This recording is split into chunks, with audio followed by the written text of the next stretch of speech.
Good morning from Winnipeg. My name is Drew Edwards, and this is Bad Hotel Coffee Chat.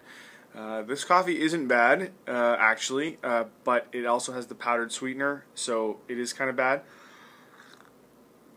Still, it's a nice allegory for the Ticat win last night, 16-11 over the Winnipeg Blue Bombers, because even though it kind of tastes not exactly right, it still gets the job done, which this morning is waking me up at 5:45 in the morning. And that's pretty much the Ticats. Wasn't pretty last night, no question, but it was enough for them to walk away with the victory. Look, the Bombers had 8 more first downs. They had almost 100 more yards of offense. They won the time of possession battle, but they lost the game. The Ticats had 0 turnovers. They also had a little bit of luck in that they were able to recover 2 of their own fumbles and also one of Winnipeg's. And, statistically speaking, you have about a 50% chance every time the ball hits the ground on a fumble of recovering it. The Ticats got all 3 of them last night. They also... Winnipeg absolutely botched, the last play of this game. They took a time count violation from the 3-yard line that cost them a down, and then on the final play, the receivers and the quarterback got crossed up, and the ball fell incomplete. So, a lot of things went the Ticats' way, which isn't to demean what was a very good defensive performance by and large. Obviously, giving up 11 points, the defense played great for most of the game and, held the Ticats in it, just as they've done essentially for the last month.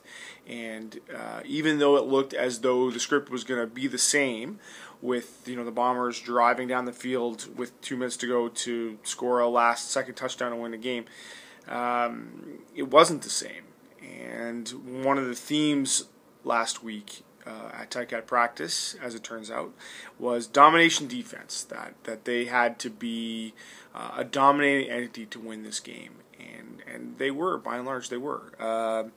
They had 5 QB sacks, Ted Laurent with 2 of those, and they were able to disrupt, I think, Drew Willie's timing. They knocked him down a bunch of times as well. So a really good performance by the defense again, which has sort of been the script for them for most of the year. Offensively, look, you're not going, as Zach Collaros told me after the game, you're not going to win a lot of games in this league by scoring 11 points. And I think they were, somewhat disappointed by their efforts. Collaros' numbers, 20 for 36 for 182 yards, that's not horrendous necessarily, but it's certainly not spectacular. It's not as good as he's played, over the last month, and I think that they were somewhat disappointed by that.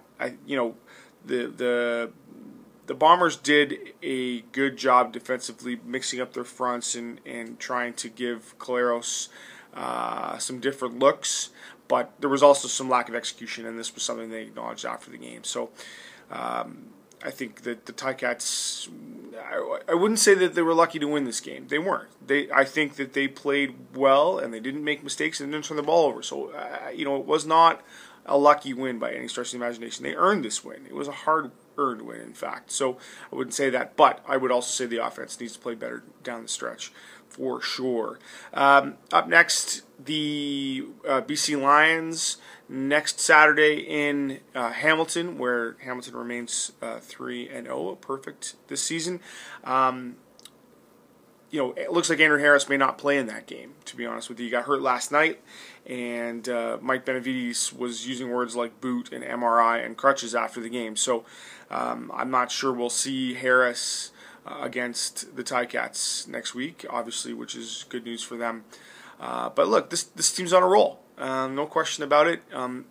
As we've said for the last month, they're starting to win games that they lost earlier in the season, and this is, I think, this was almost a carbon copy. That last drive was almost a carbon copy of their loss to Winnipeg, and yet they win this game. So they're starting to win close games, starting to pull things out, which is a good sign if you're a Ticat fan, no question. This is a team like last year that seems to be coming together at the right time and getting hot when it matters most. Yeah. So as for me, Winnipeg didn't do much. I was sick for most of this trip. I'm just getting over it now, but I spent most of my time either working or in the hotel room watching football and just taking it easy. So it didn't take me out completely, but it was enough to sort of prevent me from doing anything fun in Winnipeg. That's my wake-up call, and probably my call to move along. So reporting for the Hamilton Spectator in Winnipeg, I'm Drew Edwards. Hello. Thank you very much. Bye-bye.